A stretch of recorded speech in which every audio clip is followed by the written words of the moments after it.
Welcome everybody to another video, and in this video I'm going to be giving you guys my advice on how to be successful in Roblox trading, so let's go ahead and get right into the video. The first point is being active in trading is going to help you be successful. Trading is a lot of luck and a lot of skill, and once you get the skills down, it's all just based off of luck, and luck is an important part of being successful, so the more active you are, the better chance you'll get a good trade. And another way that you can increase that chance of getting a good trade is you want to share your inventory in different places. This can be in trade ads on like rollymons.com, or you can go into different Discord servers and also advertise your inventory there. The next point is you want to find ways of profiting that work for you. It's a lot easier to be successful when you are comfortable with what you're doing, and there's lots of different ways you can profit, so it's best to experiment with different ways of profiting and see what works for you.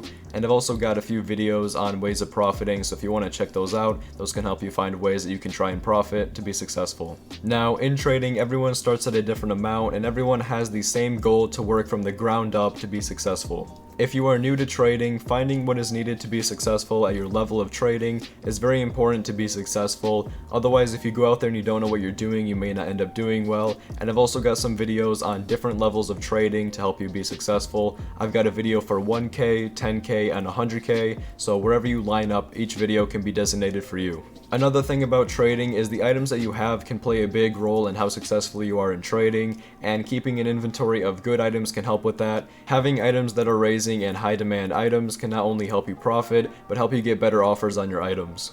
And as I mentioned earlier, you want to make sure you have items in your inventory that you're comfortable trading, so if you're more into demand or if you're more into rares, just trade with those items and that can help you be more successful.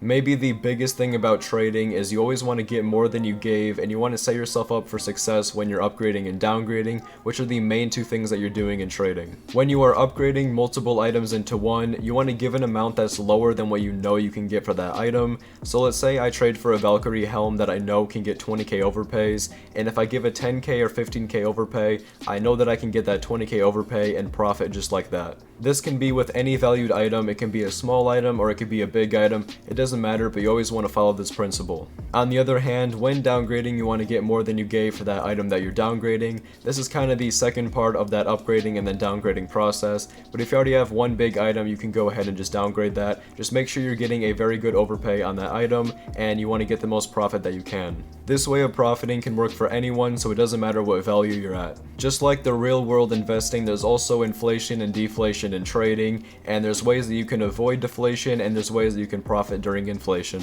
Around September and October, there's always the headless deflation, where everyone sells their items because they want to get the headless item, and there always just seems to be a trend of deflation around this time. But before this deflation hits, you always want to upgrade into items that you know won't be affected much by deflation. The reason I say to upgrade instead of downgrading during this time is when trading off items that start to do bad, it's almost always better to upgrade and lose some value than downgrade and lose some value. And the reason for this is when the items start to do better again, it's always better to have bigger items, so then you don't have to overpay even more to upgrade again, and you can already be upgraded and get OPs on those items. And on the opposite side of things, when inflation is near and items start to raise, you always want to trade for items with high demand that you know will raise. And the best way to check this is you want to go to an item's profile, and you want to go to the year before after the deflation, see how that item did, and it's usually the higher demand items that do well after the deflation, just like the Valkyrie helm, the classic fedora, and the Ice Valk. Those are like a lot of high demand items that do well after deflation. And my final point is that over time trading gets easier. At first it may seem complicated or might be hard to profit,